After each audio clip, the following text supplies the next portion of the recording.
Kattam khwar khoda midam mezan khwar khoda mifaysham bemore.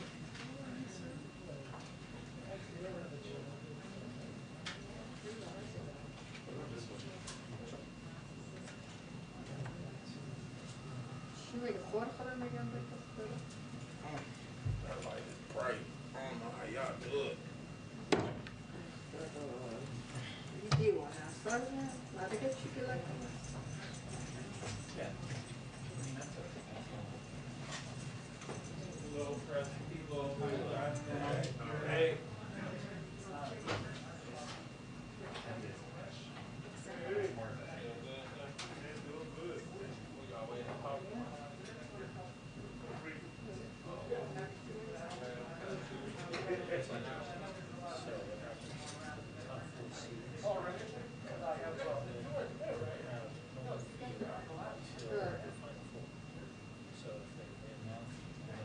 Oh, keep it down.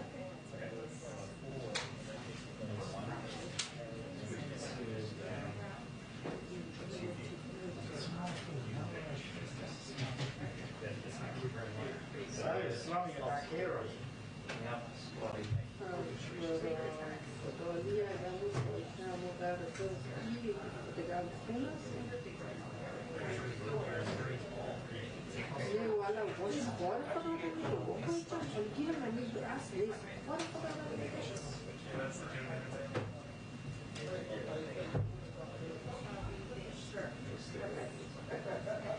No, خوارت خونمو یه خونه است خیلی وقت خصوص کن که نیست اگه قرار باشه که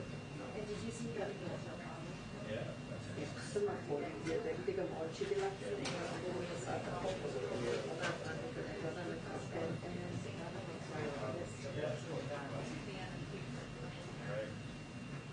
ده کار خدا شد با خدا دوش کنن که فقط دیگه سایه به ایده خدا حالا دیگه نکن خیلی ایده خیلی خدا دوش کنن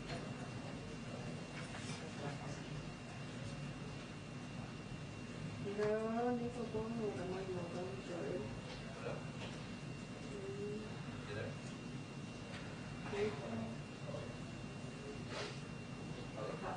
ولی تلویزیون چیز کنیم نمیدونم با شما میگه تلویزیون دور کنیم در خانه خود از این کده بازار رو تو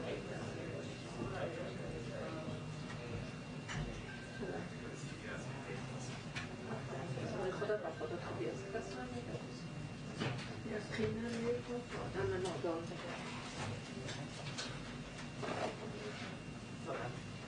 Hey, how are you? How's your new dog? It's good to see you. I know. It's funny because like I'm here all the time, but I feel like I see I see Chris. How are you doing? Oh wow. That's nice of you to come. I would be like, Check 1 2, check 1 2. Thank you. Good to see you. Are you excited? Yeah. I am. Good. Yeah, that's great. Good.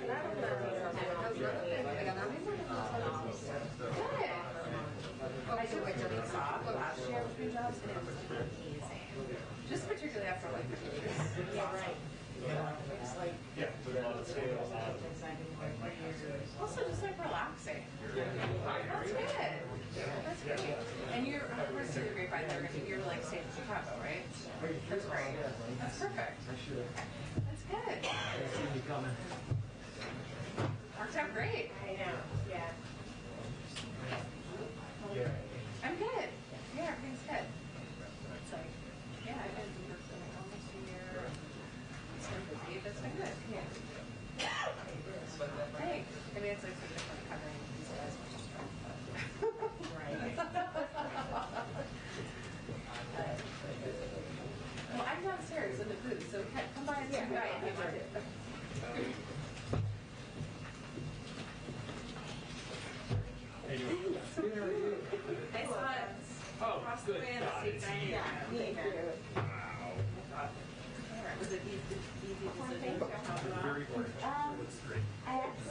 shorter than I.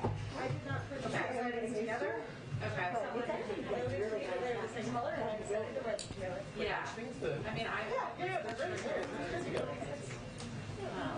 Apparently monochromatic is like dry thing.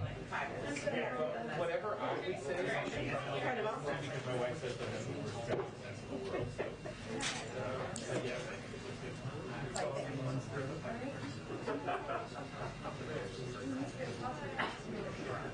I'm quite sure that mine is going to die.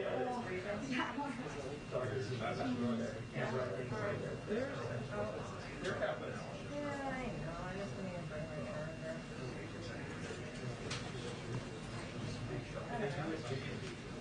This claims like $2, right? Yeah, it's more.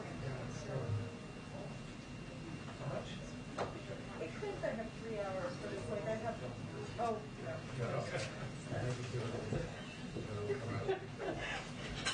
What kind of weight, what kind of charger do you use? Like a special?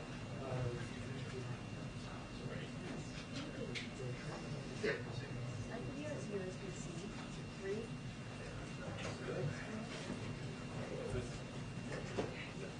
Apple, I don't know if my Apple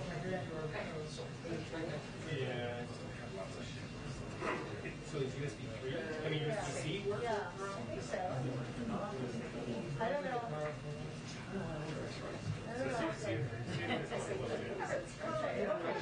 The only question is whether it's going to like destruct because I mean, you might like give me some sort of IBM PC disease. So I think the charger is like, the plug is like, Almost everybody steps up. Perfect sign. What do you think? God, it's like a miracle. Tell you, right? I might break the charger with this gross old PC.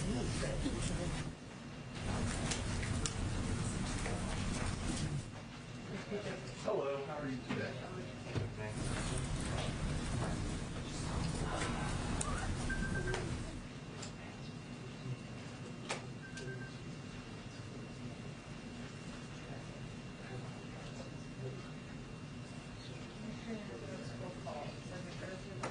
I called back and they were like, oh, never mind. You were like, well, thanks for this super phone call. Yeah. And then what was happening? Well, the phone wasn't the game itself. And then you yeah. And then they said it was warm. That's what I But then they actually took Huh? Should they come and tell us they have an exclusive contract with another chair? Yeah, well, yeah. you know. And then Highly sought after. right. Uh, Might have neighbors on the mother. Jim is on the view. And then I like called my au pair who was doing miscommunication, picked him up right away. Here I am. And we're like, cool, now he's the rest of the day. And she was like, well, the teacher said he was Well, paying that's people. part, yeah. I'm like, well, that's not. Partly it's like, Well, let's see. TV that I Also, wear. like, you could say. And I don't Doesn't sound like the earlier method is super. So I'm like really confused about what is actually going on with us. Is that a frog in his throat? Yeah. I don't know. Maybe negative before your contact. Right? There is a link. Their latest predecessor, right? Like, you know, guys, those things ain't perfect. Word tracks. On a long,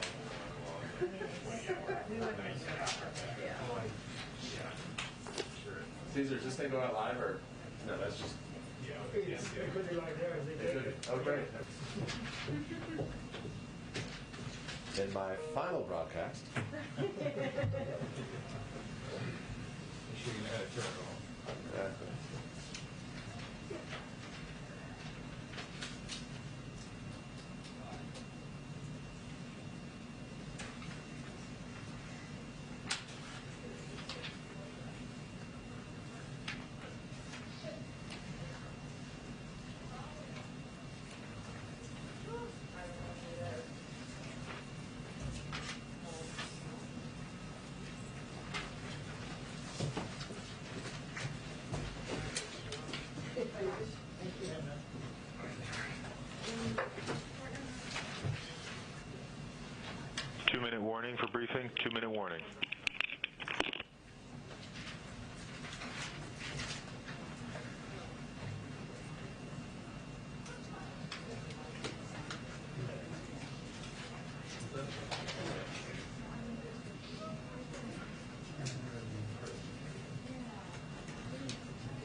Ladies and gentlemen, our president.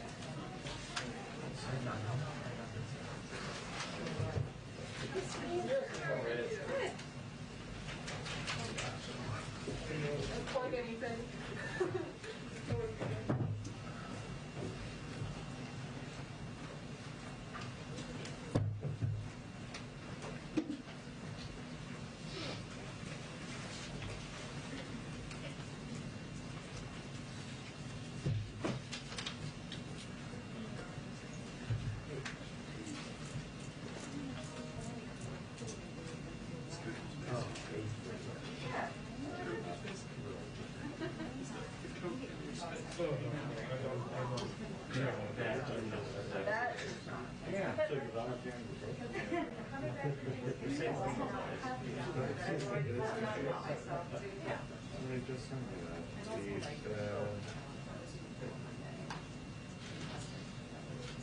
Right.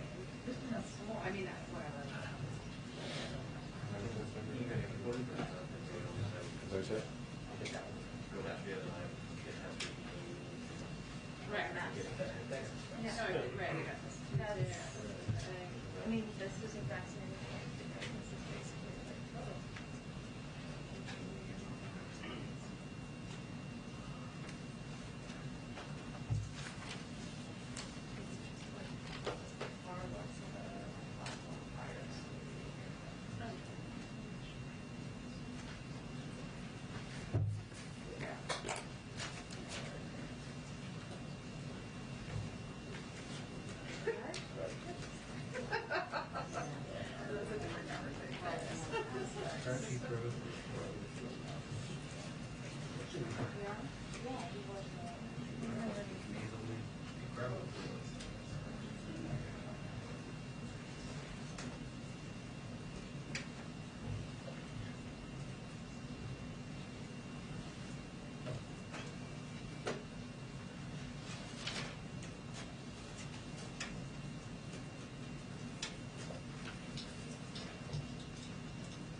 Hi, everyone. Happy Friday.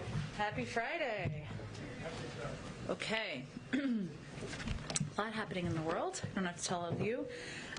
Just a couple of notes for you all at the top. This morning we learned the unemployment rate is 4.2%, down by a historic 2 full percentage points since President Biden took office. Prior to the American Rescue Plan, CBO estimated that the U.S. would not have a 4.2% unemployment rate until the end of 2024. So this gives you that chart just to give you a sense of exactly what the CBO projections were and how much more quickly we moved to that unemployment rate. After After the Great Recession, it took 9 years for the United States to reach a 4.2% unemployment rate, just to give you a sense. The unemployment rate is dropping even more, even as more people are reentering the workforce and looking for jobs. That's good news. There's no doubt that the Biden economic agenda is getting people back to work. In November, we added an additional 210,000 jobs for a total of 6 million jobs in the first 10 full months of the president's administration. That is a record for a new president. Wages are also up, and thanks to the American Rescue Plan, the president and congressional Democrats delivered significant tax cuts for families raising kids. On average, Americans have about $100 more in their pockets each month than they did last year, even accounting for higher prices. The United States is the only leading economy in the world where household income and the economy are stronger than they were before the pandemic. And our COVID strategy is allowing millions of workers to find jobs and ensuring our country can weather any challenges without shutting down our businesses or our schools. We know, though, there is more work to do, and the historic Build Back Better Act will cut costs that American families have struggled with for years, create more jobs, and continue growing our economy. Just some notes on the week ahead for all of you. On Sunday, the President and the First Lady will return from Camp David to host the Kennedy Center honorees reception, where they will be joined by the Vice President and Second Gentleman. They will then attend the 44th Kennedy Center honors. On Monday, the President will deliver remarks on how his Build Back Better Act will lower the cost of prescription drugs for millions of Americans by finally letting Medicare negotiate drug prices, imposing a tax penalty if drug companies increase their prices faster than inflation, putting a cap on how much seniors and people with disabilities have to pay for drugs, and lower insulin prices so that Americans with diabetes don't pay more than $35 per month for their insulin. The President thinks it's absolutely unacceptable that the American people are forced to pay the highest prices for prescription drugs in the entire world, 2 to 3 times as much as other developed countries. And this is an example of how Build Back Better will reduce many of the biggest costs families face. On Thursday and Friday, the President will host the Virtual Summit for Democracy, bringing together over 100 participants representing governments, civil society, and private sector leaders. The President will deliver the summit's opening and closing remarks and will participate in plenary sessions. I know we've previewed some components of that, and we'll have more in the coming days. Go ahead, Alex. Thanks, Jen. I have a few questions on Russia and then one on Iran. Sure. So today, Putin's foreign affairs advisor told reporters that arrangements have been made for a Putin-Biden call in the coming days. Can you tell us anything about that? Will there be a call with Zelensky as well? And then can you clarify what the President meant when he said earlier he was putting together a, quote, comprehensive and meaningful set of initiatives to deter Putin? And then one more on that. Does the administration think that Ukraine needs to do anything more than it's doing to deter Russia? Should there be concessions from Ukraine? Well, let me start with the second one first, and then I'll try to make sure I cover all of them. First, I can't, of course, speak to Russian intentions. I think you've heard us and Secretary of State Blinken express growing concerns about what we're seeing on the border of Russia and Ukraine. He has been in Europe this week consulting with our partners, European partners, and we have also been consulting at the same time closely with Congress. And we want to make sure that we are prepared. We know what President Putin has done in the past. We see that he is putting in place the capacity to take action in short order, and should he decide to invade, that is why we want to be prepared and in an area we have expressed serious concern about. So what he means by a group of us, a package, is there's a range of tools at our disposal. Of course, economic sanctions are an option, but we are going to do that in coordination with our European partners, with Congress. Those consultations have been ongoing, and we just want to be prepared. As it relates to the potential for a call, we have been engaged in the possibility of that. When we have, if and when we have that finalized, we will make that. We will make you all aware of that. As you know, the president is somebody who believes in leader-to-leader diplomacy. It certainly would be an opportunity to discuss our serious concerns about the bellicose rhetoric about the military buildup that we're seeing on the border of Ukraine. Go ahead. You had another question. On Ukraine. Yes. Does the administration think that Ukraine should be offering anything more to Russia to try to deter some of that bellicose rhetoric, the actions that we've seen? Well, I think we are not the only country who feels that the onus is really on Russia to reduce their bellicose rhetoric, to make some changes as it relates to the buildup of military troops that we see at the border, and the onus is really on them. And then on Iran, the Iran talks have not been going well. There are reports that the Western negotiators told the Iran negotiators their opening proposals were, quote, unserious. So will those talks continue as planned? Is the administration still hopeful for a diplomatic approach? We are always hopeful for a diplomatic approach. That's always the best option. The seventh round of talks did end today in Vienna. Special Envoy Malley and his interagency team are returning to Washington now. The new Iranian administration did not come to Vienna with constructive proposals. The first 6 rounds of negotiations made progress, finding creative compromise solutions to many of the hardest issues that were difficult for all sides. Iran's approach this week was not, unfortunately, to try to resolve the remaining issues. And even more importantly, Iran started this new round of negotiations with a new round of nuclear provocations, as reported by the IAEA on Wednesday, and they've still failed to reach an understanding with the IAEA to restore the cooperation and transparency they have degraded in recent months. We know why we're here. The previous administrations decided to withdraw from the JCPOA. That's led to a dramatic and unprecedented expansion of Iran's nuclear program. This cannot continue. And the president continues to believe that there is a better alternative. He's committed to returning the United States to compliance with the JCPOA and staying in compliance so long as Iran does the same. He means it. If Iran is equally committed, a solution is at hand. But we did not see that from them this week. Go ahead. Thanks, Jen. First, just clarifying what you said on Ukraine there. So it's fair to say that the White House is preparing for the possibility that Russia might invade. Well, we can't predict from here what President Putin's calculus is or what the Russians' calculus is. We saw what they did in 2014. We've seen what they're doing on the border, and we're going to consult with our allies and partners and Congress here to be prepared for a range of options. I want to switch gears totally to a statement from Senator Manchin last night. He voted against a Republican amendment to zero out funding for the vaccine mandate, but then he put out a statement saying that he would actually support that idea in the coming weeks. What's your reaction to Manchin saying that he's against the president's mandate that much? Well, one, it's vax or test, and obviously that is something we feel we have every authority to do based on a 50-year-old law that Congress put into place 50 years ago. We simply disagree. We disagree based on what we feel is a preponderance of evidence of the effectiveness of requirements, vaccinating or testing. You look at the private sector, there are a range of companies, airlines, hospital associations who have implemented these types of requirements effectively. We are the largest employer, the United States government, in this country. We have implemented requirements, and we have seen 96.5% compliance, something we're going to continue to build on. And these companies and the federal government are doing it for a range of reasons. It creates certainty, it allows people to feel safe in the workplace, and it's good for the economy. So we disagree on that front, and we're going to continue to press forward with these requirements. But to that point, if the companies are doing them, I mean, that's Manchin's statement, was that we should just continue to incentivize companies. Why, what are you going to do if he votes with Republicans and tries to really gut funding for these mandates? I'm sure we'll be having discussions with him and anyone who is an opponent of these steps, but I don't have all the details of what this would actually propose. We're talking about implementing requirements through a 50-year-old law. It's obviously in the courts now. It is a good sign, no question, that companies are doing this in the private sector, but we still feel at this point in fighting the virus, it's important to move forward with these requirements. Go ahead. Just a quick follow-up on Ukraine. Russia has been pretty clear for the past several months about what they're looking for out of the U.S., out of NATO, in terms of this crisis. They want firm, legally binding security guarantees. They don't want NATO in Ukraine. They don't want to see a military buildup on the other side. And they don't want to see Ukraine become a member of NATO. Where is the flexibility for the White House on this? Are you willing to budge on any of those issues? Well, NATO member countries decide who is a member of NATO, not Russia. And that is how the process has always been and how it will proceed.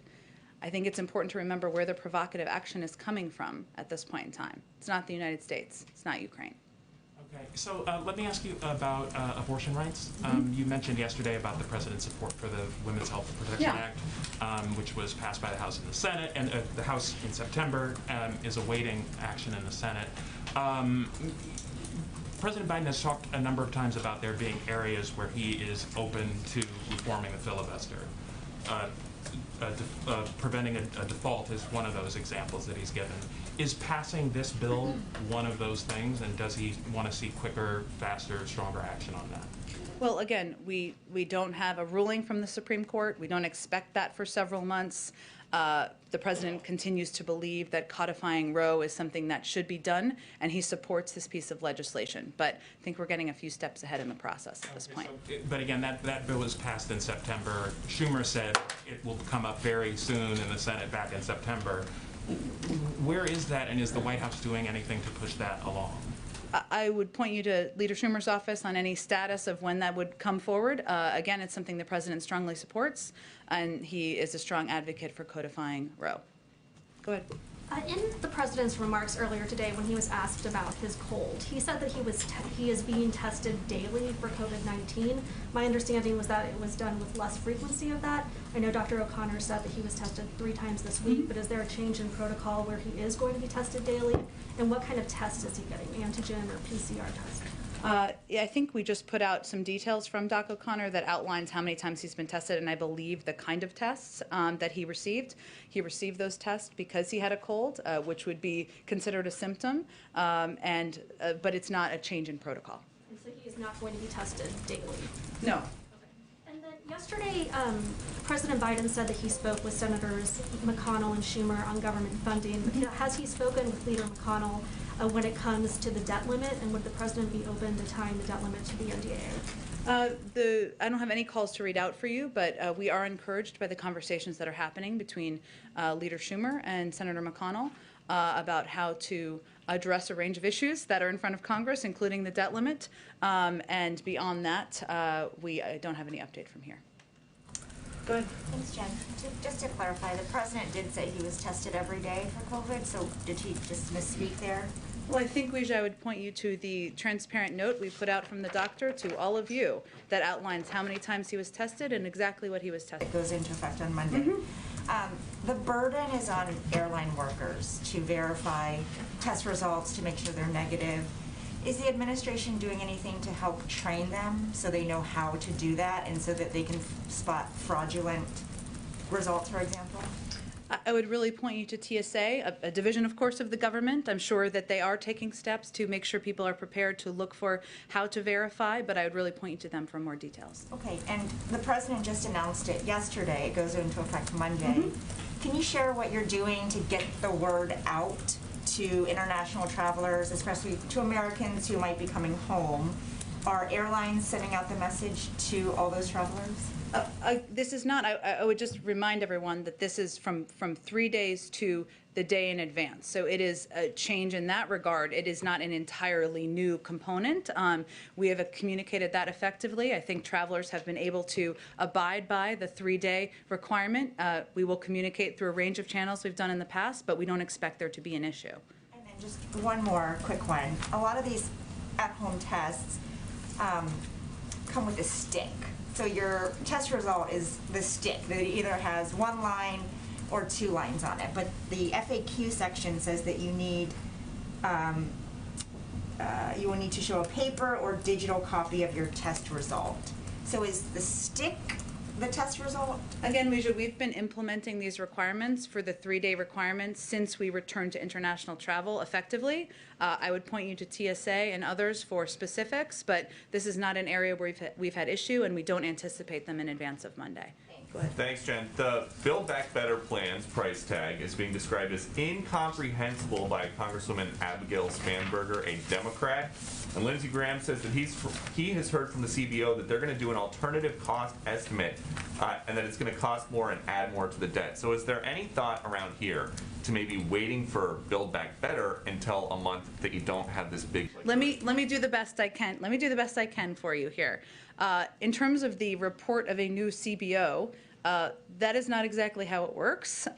There has been, and let me just start with the irony here, that there's an irony that a number of Republicans who forced an unpopular tax giveaway to the rich that increased our debt by $2 trillion, and certainly didn't ask for a score for a continuation of that legislation that did add to the deficit, are now asking for a score, an additional score, post this bill being concluded for something that isn't even going to be law. They're asking about a potential continuation of these components of the package that, again, the president has said he would pay for.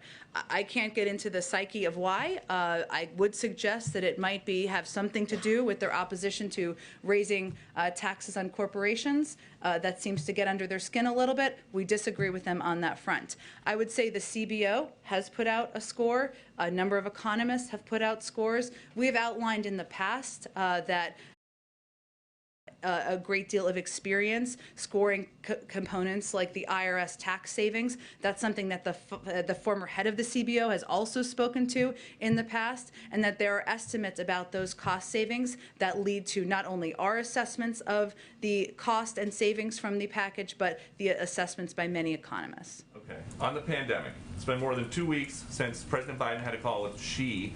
And on that call, we know he did not press him to help with the COVID origins investigation because you said that Xi just understands he's supposed to be transparent. So, in the 2+ weeks since, has he helped and been transparent yet? I don't believe that's exactly what I said. I believe what I said is that we have pressed for this repeatedly. We will continue to, and we'll continue to do that at a range of levels. I don't, unfortunately, have any updates on the participation or willingness of the Chinese to add and provide additional data. Can I provide one other update to you, since you asked me about crime yesterday, and I have a little more information for you? About crime? My question was about Xi. Well, you asked me a question about crime yesterday. Okay. So I was going to give you a little extra information. I followed up for you, Peter.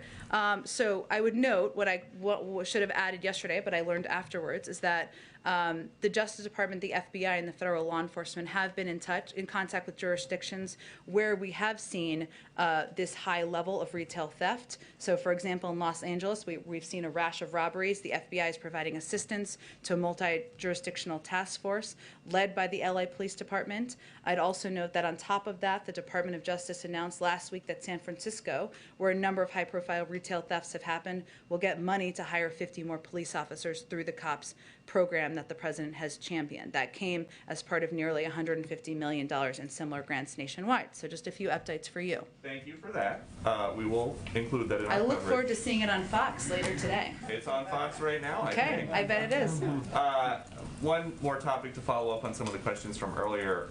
The president was hoarse and coughing today.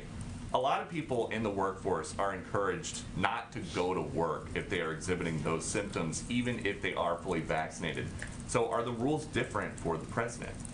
The president, again, was tested, as we put out in a transparent piece of information from his doctor, where he received a response quickly from that test, enabling him to proceed. People also he had a cold, which is what you know from the information put out by the doctor. But as you know from your own experience, it is possible to test negative several times before there's a positive test. So is there any concern about having him at work while he's got these symptoms, even if he is? To keep everyone safe in the White House, and that's why obviously we consult with the doctor and we put out that information to make it available to all of you. Go ahead. If I can ask you about the announcement the president made yesterday. Right now, some European countries are subsidizing the testing process overseas. The decision was announced here that that the government would be having Americans submit to insurance for reimbursement. Why that decision and not follow what's been a successful path for a lot of European countries, which is the subsidizing of those tests?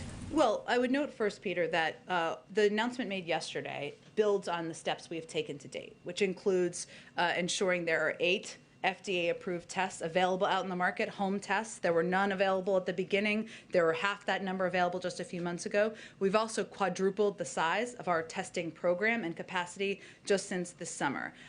We've also invested billions of dollars here in the testing market. That market here includes reliable tests that meet the FDA's gold standard. Some of those tests might not meet that standard, and that's what we think the American people expect and deserve. We also want to ensure the testing market continues scaling up and remains competitive and innovative. We believe this will help drive down costs. So our view is we want to, and we share the objective with others, we want to make them more accessible. We want to lower the costs of tests. We also announced that we're going to be donating 50 million tests to rural and community health centers.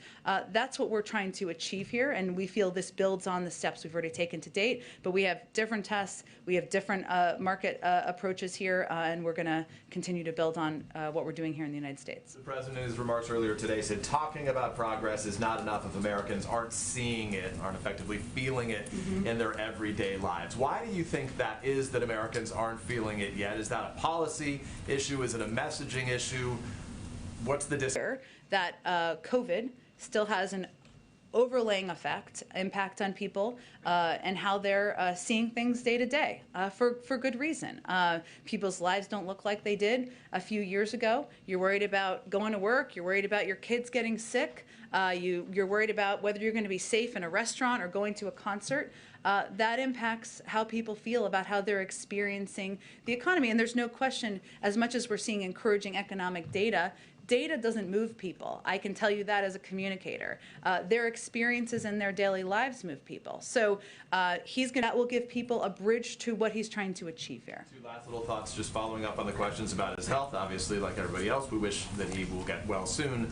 The question, though, is given the fact that he has a cold right now, are there any things that are being done differently? Have meetings been scaled back? Is he doing something separately, or is everything continue as planned given the test? It's continuing as planned. He's taking some over-the-counter cold medication and probably some cough drops and some tea, but otherwise he's proceeding with his schedule. And then just to finally, to punctuate that very quickly, just for clarity, you said earlier that the reason he had these tests was because he was showing symptoms. So he gets tested, though, when he's not showing symptoms, correct? Yes, on a regular basis, not as frequently, and even cold symptoms. So 3 times this week was because he was showing symptoms. Correct. On other weeks it would be less than the 3 times this exactly, week. Okay. exactly. Thank you for the clarification. Go ahead. Back on the new requirement for international travel to the United States, what gives you confidence that it won't be an issue or a problem for travelers coming to the United States having to get a test one day before boarding their flights? Are you confident that there's going to be enough supply, accessibility for every traveler who wants to come here everywhere in the world?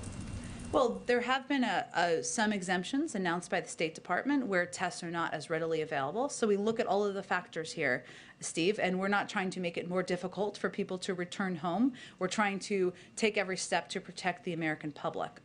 There have already been these requirements in place for 3 days. So yes, it is a difference, but people who have traveled have adjusted to that requirement, and this is just narrowing that requirement. The requirement takes effect Monday. What is your advice right now to Americans who are watching or listening to this? They have only a few days left. What should they do? Americans who are here or Americans who are abroad and tuned into this briefing online? Sure. No, I just wanted to make sure I understood. Right. A day in advance of their international flight, they should get a test, as opposed to 3 days in advance. That's the difference. Go ahead, Sabrina. Thank you, Jen. A number of cities, including New York, LA, San Francisco, require proof of vaccination to access indoor dining, bars, and other non-essential businesses. Given the new variant, does the administration believe that more cities and localities should enact similar proof of vaccination requirements?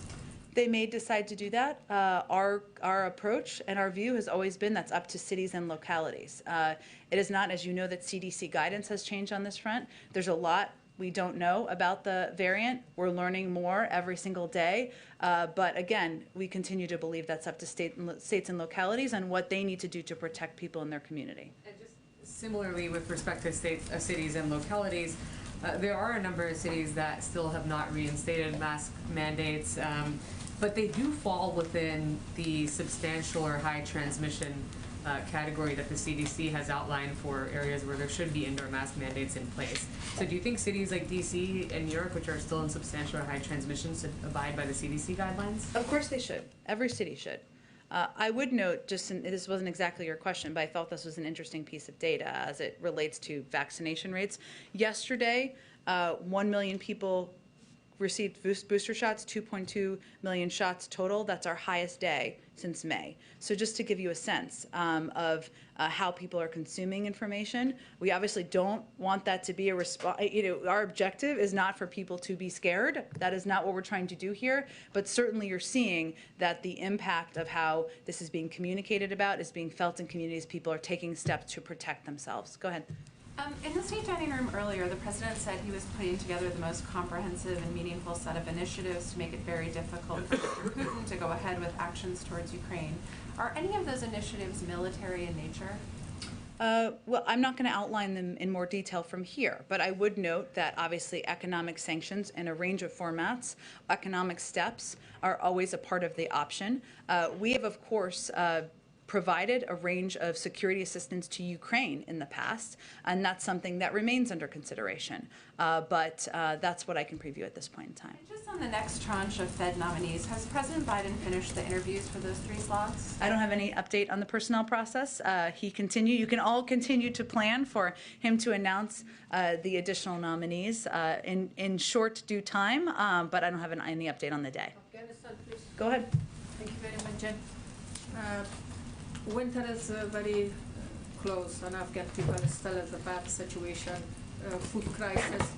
Any plan of United States for humanitarian assistance to Afghan people? And also, U.S. Victim family 9/11, they expect to receive some money from the frozen money in Afghanistan. Do you have any comment about that? Although Afghan people lost so many people, like 165 people have been dead in Afghanistan. And Osama bin Laden was found in Pakistan. I think that 9/11 victim family expect this amount from Pakistani authority. So I would just note on the last question you asked, very important question, good question. It's under the Department of Justice is really the right entity to discuss that with. There's some discussion of litigation around that with some of the 9/11 families, so I would point you to them on that. In that regard. On the earlier question, you asked about humanitarian assistance. Absolutely. The United States continues to be the largest, if not one of the largest providers of humanitarian assistance to the Afghan people in the world. We will continue to discuss with our partners, with the UN, with others, the best means of getting that assistance to the Afghan people. And that is an ongoing discussion and one we are committed to continuing to contribute to. Go ahead. Yeah, Jen, thank you. Germany has decided that unvaccinated people should not be allowed to go into public places. That may be a great way to incentivize people to be vaccinated. Let's assume that would not fly in this country. Let me ask the serious part of the question really is, there seems to be, no matter what, just 27, 30% of the population, the eligible population, that refuses to be vaccinated for a variety of reasons. It's a little lower than that. I mean, more than 82% of people have received their first dose. But what makes the president think that this new winter initiative of trying to get people to get vaccinated, what makes him feel confident that that's going to work on those people who absolutely refuse to be vaccinated? Well, first, we know what works. I would remind you that almost a year ago, only about 30% of eligible adults in this country felt open to getting vaccinated. Now we're more than 82% have received at least one dose. That is clearly not on partisan lines because you know how divided our country can be. Those are people who took a step to protect themselves, to protect their neighbors, to protect their loved ones. I'd also note that I just gave you some data on the vaccination rate from just yesterday, the highest we have seen since May. And we know that vaccinations are what can save lives, but also it's important to continue to build our testing and masking capacity. That's what we also announced yesterday. So I would just say we know what works. We also know what's standing in the way. And you're right, there are things that we can't change. For reasons I will never begin to understand. Some members of the Republican Party have decided that their political platform is going to be running in favor of protecting people from getting vaccinated or from getting tested. That's why some people tried to shut down the government. As crazy as that sounds, People hear that. They hear misinformation traveling on social media. Those are all entities we're fighting. But you're right. There are some forces against us. The president throw up his hands. Never. You can't do that as president. Go ahead. Just a real quick clarification. The letter that you all sent out from the president's doctor does not indicate whether the COVID test was a PCR test. Okay, fair. I will get the clarification from him, absolutely. Right. I read it too quickly up here, yes. It's important given the difference in accuracy. Sure, understood. That's all, thank you. Okay, sounds great. Go ahead. Thank you, Jen. My question is about the travel restrictions, and right now the African people still very concerned about these restrictions because of that, there is a little chaos in the continent because many countries are closing their borders and people are not traveling as usual. And many people in Africa still have problem to really understand the real reasons behind those travel restrictions. So, and why it's still in place. You have said in the past that there is no political reasons behind this decision. And the president and you yourself have mentioned that this is to protect the American people and it's for the safety of the American people.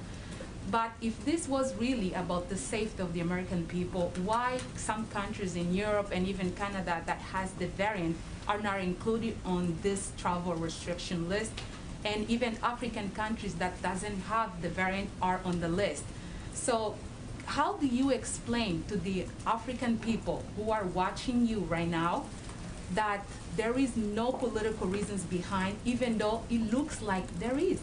So I would say directly to the people in Africa that these restrictions were announced a week ago on the recommendation of our health and medical experts, because what we saw and what we have continued to see is that in South Africa, the variant and the spread of the variant led to hundreds and thousands of cases. And I don't have the exact number in front of me, but now it's definitely far into the thousands of cases. We also put the restrictions were recommended by our health and medical experts for neighboring countries. These steps were taken in order to slow the spread of the variant and to give our medical experts here more time to assess this variant and more time to assess what we needed to do to protect people in the United States. At the same time, we have been donating not only vaccines, but know-how and expertise to South Africa, to neighboring countries, and we've been in touch with officials there on a daily basis as we help to work to address this variant and this virus. And we are assessing on a daily basis what is needed, whether it's adding additional restrictions or removing restrictions. So that's what I would say. Go ahead. I think I have to keep going. I'm sorry, I have to keep going because we're going to run out of time. Okay, last one. Yes. We have seen President Biden in the past strongly defend the South African people from the apartheid regime when he was in Congress. And not only that, even normally he used to advocate for the rights of the African people. Does the mind of President Biden change over the time towards the Africans? Absolutely not.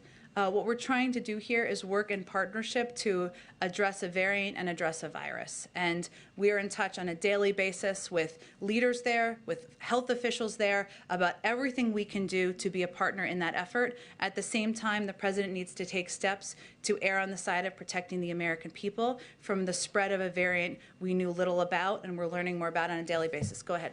Thanks. Apple alerted U.S. diplomats that their iPhones have been hacked in recent months by spyware from the NSO group. This is the first confirmed cases of the Pegasus software being used to target American officials. I'm wondering if the administration has any comment on that. I have seen this particular report, and I'm not sure if the State Department will have more to say about it. They may. We have been acutely concerned that commercial spyware, like NSO Group software, poses a serious counterintelligence and security risk to U.S. personnel, which is one of the reasons why this administration has placed several companies involved in the development and proliferation of these tools on the Department of Commerce's entity list. We have also mobilized a government-wide effort to counter and curb proliferation of these commercial hacking tools. But in terms of this specific incident, I'd point you to State. They may have more up-to-date information on it. And just one more on the shooting in Michigan. I'm wondering if you have any update on whether or not the president has had any contact with state or local leaders or families impacted by it. And then secondly, gun control is obviously something that he's talked quite a bit about. There is no, he nominated someone for the ATF, that nomination has been pulled.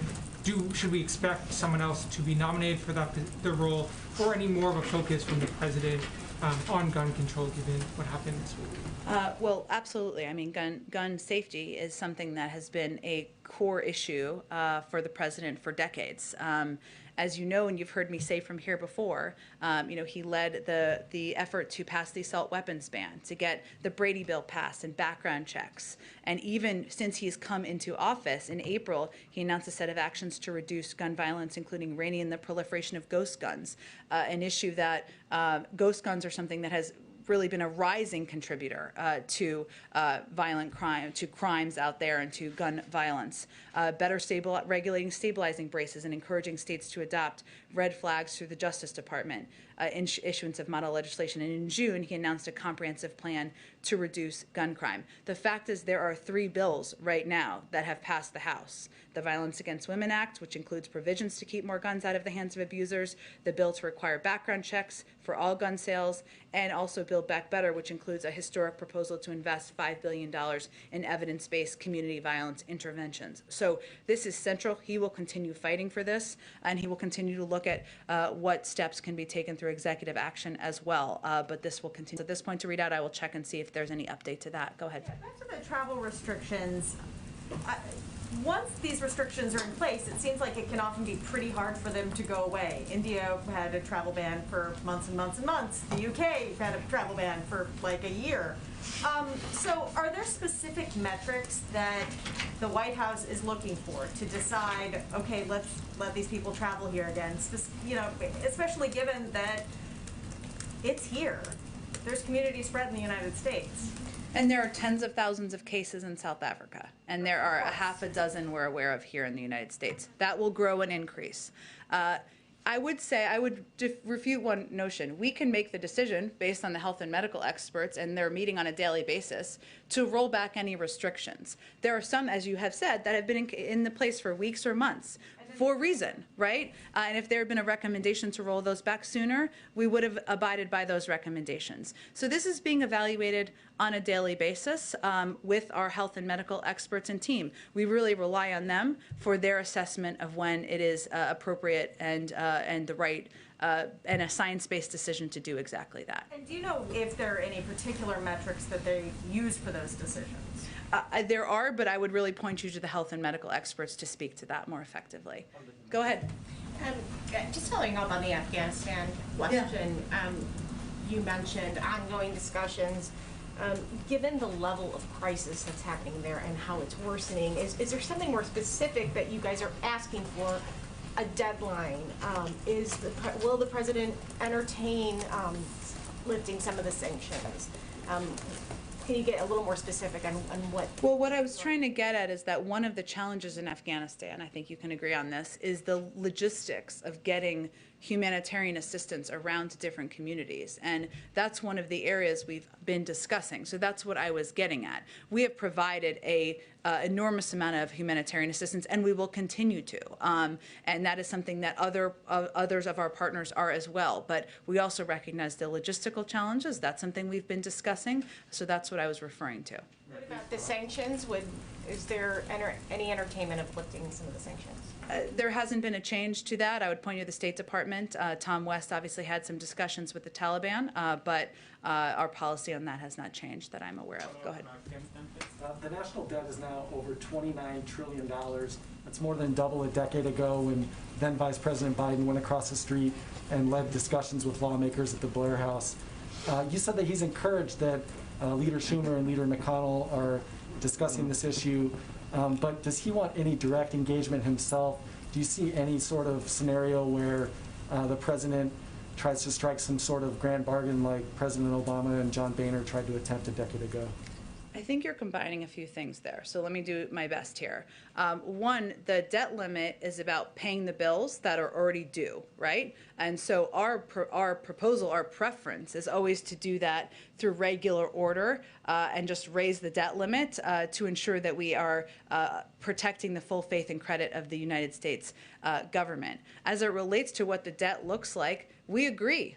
That's why the president was opposed to the $2 trillion in tax cuts for the highest income that contributed to a portion of that. That's why Build Back Better is entirely paid for by asking corporations and highest income Americans to pay more. So the debt limit, I would say, is, the president is encouraged by the conversations between Leader Schumer and Senator McConnell. And what his hope is that we can, through regular order, raise the debt limit, as has been done 81 times in the past, so we don't play around with the full faith and credit of the United States.